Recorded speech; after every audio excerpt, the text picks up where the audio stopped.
hardest part about change is not making the same choice as you did the day before. And the moment you decide to make a different choice, get ready. Because you're going to feel uncomfortable. It's going to feel unfamiliar. There's going to be some uncertainty. You're not going to be in the known. You're stepping out into the unknown. You're doing something differently. And the body, which has been conditioned to be the mind, the servant is now the master. So the body loves the familiar known. It loves the same suffering. It loves the same pain. It loves the same unworthiness. It's been conditioned that way for years on end. It really is running the show. So the moment you step out into the unknown, the body goes, wait a second, I'd rather feel guilty than this feeling of the unknown because I can't predict my future. So the body starts influencing the mind, and then we start to hear this chatter in our head that says, well, I can start tomorrow, tomorrow's a better day. You really don't feel like it today. Why don't you just have one piece of cake? You're a loser. It's your parents' fault. It's your ex's fault. It's your culture's fault, whatever it is. And if we accept, believe, and surrender to that thought as if it's the truth, that's an old circuit in the brain. That thought will lead to the same choice, which will lead to the same behavior, which will create the same experience, which will produce the same feeling or emotion. The person says, well, this feels right to me. No, that feels familiar. Crossing the river of change, going from the old self to the new self, there is a neurological, a biological, a hormonal, a genetic death of the old self. Your every thought produces a biochemical reaction in the brain. The brain then releases chemical signals that are transmitted to the body, where they act as the messengers of the thought.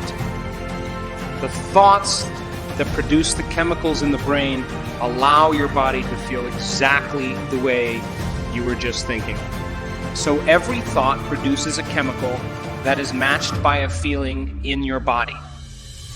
Essentially, when you think happy, inspiring, or positive thoughts, your brain manufactures chemicals that make you feel joyful, inspired, or uplifted. For example, when you anticipate an experience that is pleasurable, the brain immediately makes a chemical neurotransmitter called dopamine, which turns the brain and body on in anticipation of that experience and causes you to begin to feel excited. If you have hateful, angry, or self-deprecating thoughts, the brain also produces chemicals called neuropeptides that the body responds to in a comparable way. You feel hateful, angry, or unworthy. You see, your thoughts immediately do become matter. When the body responds to a thought by having a feeling, this initiates a response in the brain. The brain, which constantly monitors and evaluates the status of the body, notices that the body is feeling a certain way. In response to that bodily feeling, the brain generates thoughts that produce corresponding chemical messengers.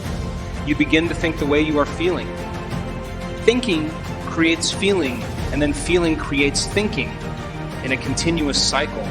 This loop eventually creates a particular state in the body that determines the general nature of how we feel and behave. We will call this a state of being. For example, suppose a person lives much of her life in a repeating cycle of thoughts and feelings related to insecurity. The moment she has a thought about not being good enough or smart enough or enough of anything, her brain releases chemicals that produce a feeling of insecurity. Now she's feeling the way she was just thinking. Once she's feeling insecure, she then will begin to think the way she was just feeling. In other words, her body is now causing her to think. This thought leads to more feelings of insecurity. And so the cycle perpetuates itself. If this person's thoughts and feelings continue year after year to generate the same biological feedback loop between her brain and her body, she will exist in a state of being that is called insecure. The more we think the same thoughts, which then produce the same chemicals, which cause the body to have the same feelings, the more we physically become modified by our thoughts. In this way, depending on what we are thinking and feeling, we create our state of being.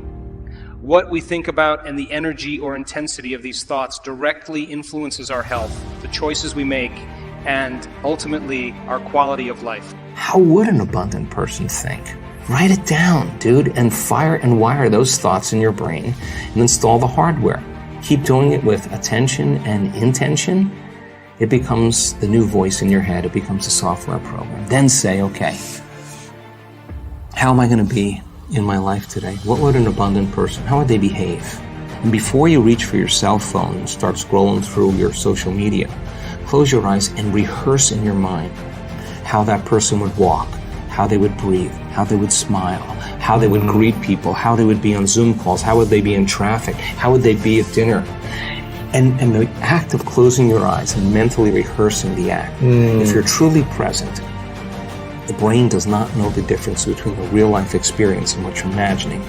In fact, just a little bit of time, you start to install the neurological hardware to look like you already did it.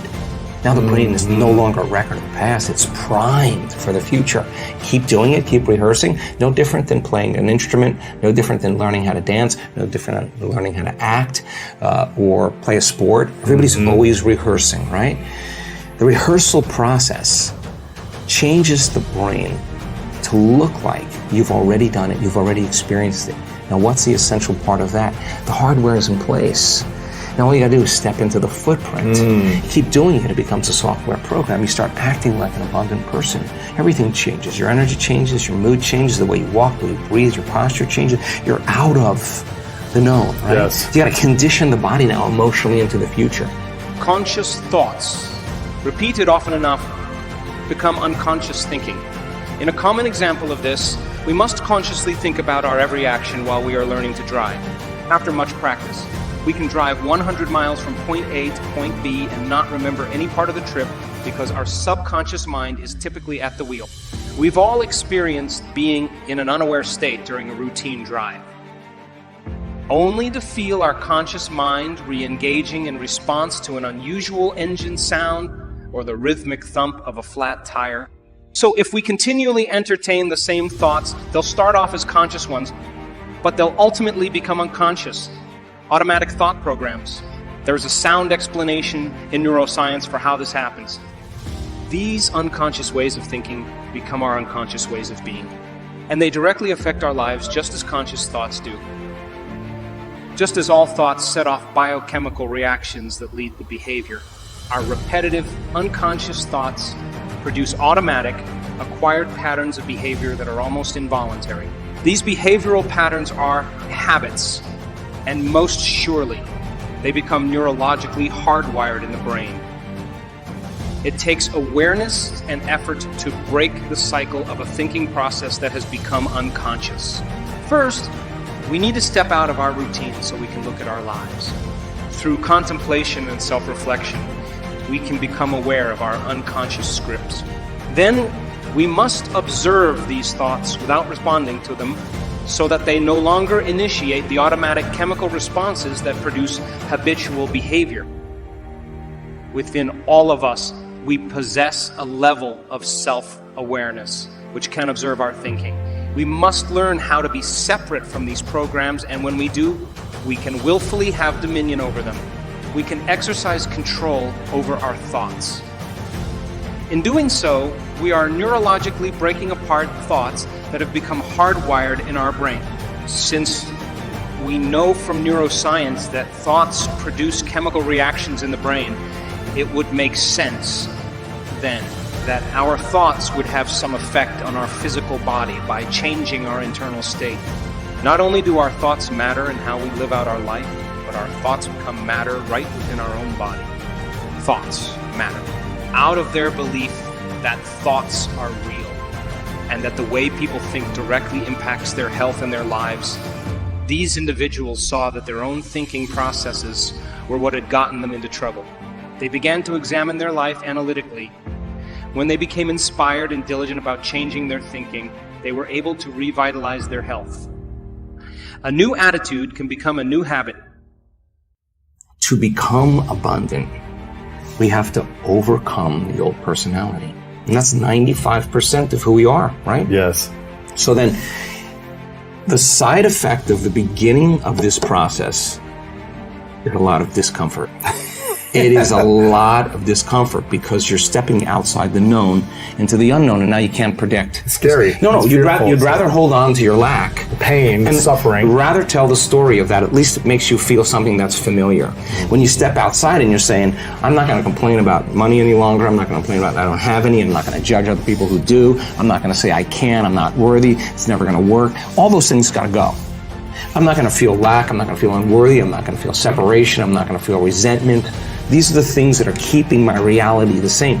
Now it's no longer about abundance. It's about who you become. Mm-hmm. So the overcoming process becomes the becoming process. And so many people come to this work. They want abundance. They want healing. They want a new relationship. They want a new career. They want the mystical, but really they want wholeness. And they want healing. They want peace. They want wholeness. Because they feel unwhole. Well, when you're in lack or you're in separation, you're not whole. Imagine feeling so much wholeness that's impossible to want. That's what we're working on with people. Then you can really enjoy a sunset. Then you can really enjoy a meal. Then you can really enjoy your friends.